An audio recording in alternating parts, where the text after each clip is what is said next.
I was standing at a grave, my twin sister's grave, and I was smiling because for the first time, I was finally alone.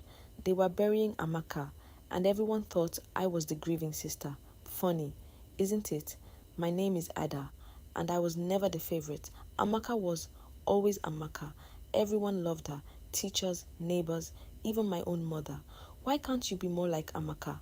I heard that sentence my whole life, and I started wondering, what if I was her instead? I tried copying her, everything, her smile, her voice, even the way she stood, but no matter what I did, she was always the one they saw, not me, just a shadow. Then I overheard my mother. She's the calm one. Ada is difficult, bitter, difficult. That's what I was. That night, something inside me changed. I wasn't just jealous anymore. I was curious.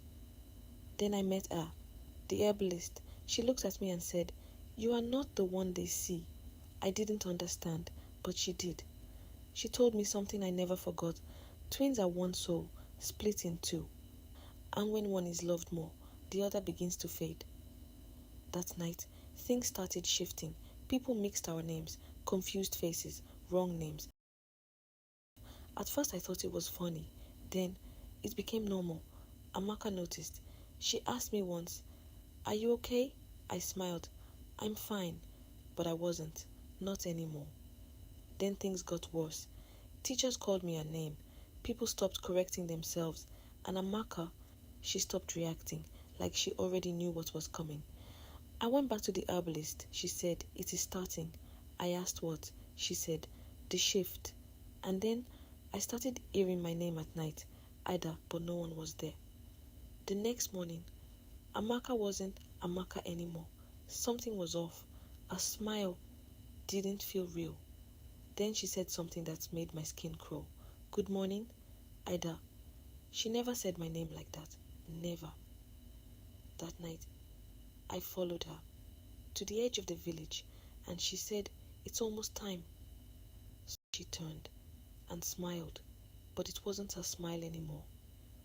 "You always wanted to be me." I froze. "Didn't you?" And then she said it. "I'm leaving first." And everything went cold. She disappeared, just like that. People started searching, but I already knew. She wasn't gone, not really. I found a scarf near the tree, and I heard her voice again. "Ada." Closer this time. Too close. She stepped out from the shadows, or something like her did. Same face, same body, wrong energy. "I told you I'd leave first." But nothing was funny anymore. Then she said, "We are not two anymore. I am you, and you are me." My vision blurred, and I saw it, her face, shifting, between both of us. I ran home, but in the mirror, she was already there, smiling, waiting. Days passed. People stopped calling me Ada. Even my mother hesitated. "Amaka," she paused once, or "Ada." And that's when I knew it had already happened, because I wasn't becoming her anymore. I was her. But sometimes, in the mirror, I still see Ada, standing behind me, watching, and I hear her voice, soft, close. We are still here. If you enjoyed this story, like, comment, and subscribe for more dark African horror stories. And tell me in the comments, if you had a twin, would you trust them or fear becoming them?